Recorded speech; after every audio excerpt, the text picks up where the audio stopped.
안녕하세요. 반갑습니다. 말씀을 사모하는 여러분, 말씀을 사모하는 영혼들은 하나님께서 무척 기뻐하십니다. 여러분의 마음이 주님을 향하고 있기 때문입니다. 주님의 마음을 가슴에 신비에 새기고 그 말씀과 더불어 동행하는 저와 여러분이 되기를 바랍니다. 우리가 잠깐 오늘의 말씀을 묵상할 지난 주간의 말씀을 우리가 떠올려 보는데, 우리가 교회를 위해서, 교회가 믿음의 공동체이고 세상을 떠받드는 진리의 기둥과 터라고 한다면, 그러면 우리가 값없이 받은 이 하나님의 자녀로서 모인 공동체인 교회가 세상을 떠받드는 그 진리의 기둥과 터라고 한다면, 우리가 교회를 위해서 무엇을 어떻게 해야 할 것인가 하는 부분을 생각해 봐야 될 것입니다. 사도 바울은 그리스도의 남은 고난을 위하여 몸된 교회를 위해서 내 육체에 채우노라 라고 말씀하고 있습니다. 그렇습니다. 남은 고난, 그리스도께서 고난 받으신 게 부족합니까? 예수님이 고난 받고 십자가 지신 것으로 완전하지 않습니까? 그렇습니다. 주님이 십자가 지시고 이 땅에 오셔서 육의 몸을 입고 고난 받으신 것으로 완벽하십니다. 퍼펙트하십니다. 그러나 그럼에도 불구하고 주님은 제자들을 선택하시고 제자들을 통해서 주님의 뜻이 이루어지기를 원하고 계시고 그 하나님의 나라가 확장되기를 원하고 계십니다. 그러므로 주님께서 고난이 부족한 게 아니라 우리가 주님이 지셨던 그 십자가를 지고 세상을 향해서 진리의 기둥과 터가 되도록 우리가 몸을 던져야 된다는 말입니다. 그래서 사도 바울은 내 몸에 그리스도의 흔적을 가졌다라고 말하고 있습니다. 여러분은 몸된 교회를 위해서 무엇을 어떻게 섬기고 희생하고 헌신하셨습니까?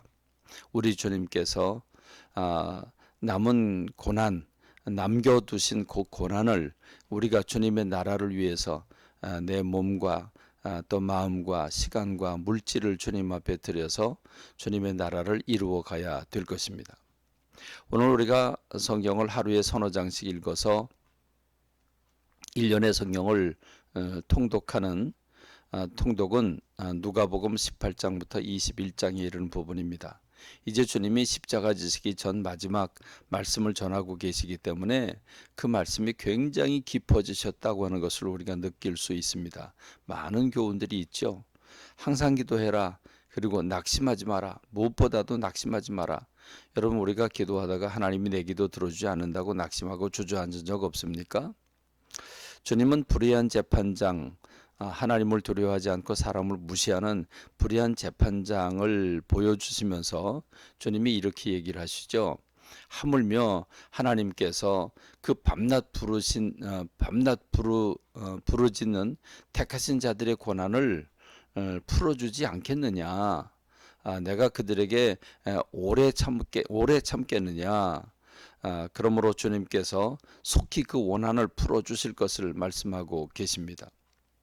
그렇습니다. 여러분, 부르짖어 기도하고 계십니까? 밤낮 부르짖는 택하신 자들의 원한을 왜 안 들어주겠느냐라고 말씀하시는데, 여러분 밤낮 부르짖고 계십니까? 여러분 한 맺힌 사람처럼 한나처럼 그렇게 기도하고 계십니까? 그렇습니다. 주님은 인자가 올 때 세상에서 믿음을 보겠느냐라고 말씀하십니다. 이렇게 부르짖는 사람이 없다는 것을 말씀해 주고 있습니다. 그러므로 오늘 저와 여러분들은 깨달아야 될 것입니다. 특별히 기도하는 자세가 자기를 의롭다고 믿고 타인을 멸시하는 그 바리새인을 보여주고 있지요. 그는 성경에 나오는 모든 걸 다 육신적으로 지켰고 일주일에 이틀씩 금식을 하고 11조 예물을 드렸다고 다른 사람과 비교하면서 자랑하듯 기도합니다. 그런데 저 멀리서 세리가 감히 눈을 들어 하늘을 쳐다보지도 못하고 다만 가슴을 치면서 하나님이여 불쌍히 여기소서 나는 죄인이로소이다 라고 이렇게 기도하고 있습니다. 주님은 말씀하시죠. 저 세리가 의롭다 칭함을 받았고 주님께서 그렇게 여기신다고 말씀하고 계십니다. 그렇습니다. 오늘 저와 여러분이 하나님 앞에 어떤 자세로 엎드려야 되겠습니까? 하나님은 상한 갈대를 마주 꺾지 않으시고 꺼져가는 등불을 마저 끄지 않으신 분이십니다.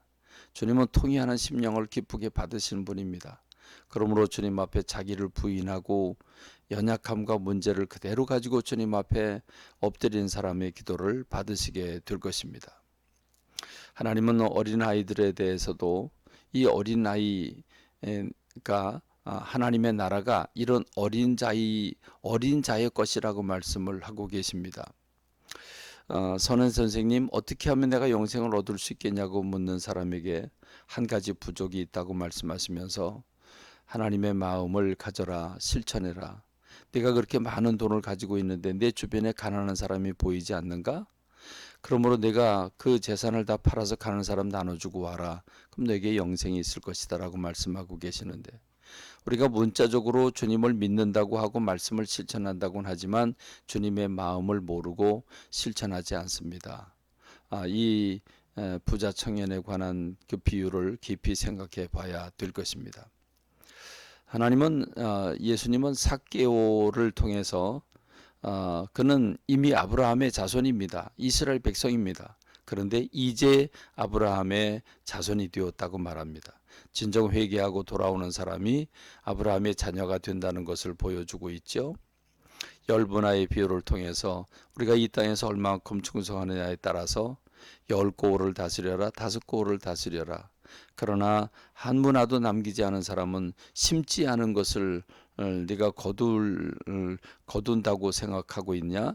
그 잘못된 생각이라고 말씀하시면서 빼앗아서 10문화 가진 사람에게 줍니다. 심는 대로 거둔다고 하는 것입니다. 여러분 얼마나 심으셨습니까? 그렇습니다. 예수님은 예루살렘에 어린 나귀, 한 번도 타지 않은 나귀 새끼를 타고 겸손하게 들어가시는 그런 모습을 볼 수 있습니다. 그리고 성전을 정화하시죠. 내 집은 기도하는 집인데 강도에 소굴을 만들었다고 가슴 아파하십니다. 포도원 농부의 비유를 통해서 또 바리새인과 서기관들이 예수님을 책잡으려고 하는 이런 모든 모습들을 보면서 가슴 아파하십니다. 그렇습니다. 우리 주님은 이 부자와 가난한 그 과부의 헌금 드리는 모습을 보고서 그 가난한 과부가 전 재산을 드렸다고, 누구보다 더 많은 헌금을 드렸다고 주님이 말씀하고 계시지 않습니까? 그렇습니다. 오늘 저와 여러분들이 과부의 2렙돈을 드리는 심정으로 신앙생활을 해야 될 것입니다. 이 누가복음을 읽으면서 주님의 마음을 품으시고 구독을 누르시면 매일 저희 교회 제가 보내는 그 영상을 여러분이 동시에 받을 수 있습니다. 알람이 가니까 구독을 누르셔서 매일매일 말씀으로 삶을 살아가는 저와 여러분 되기를 바랍니다. 감사합니다. 말씀을 맺겠습니다.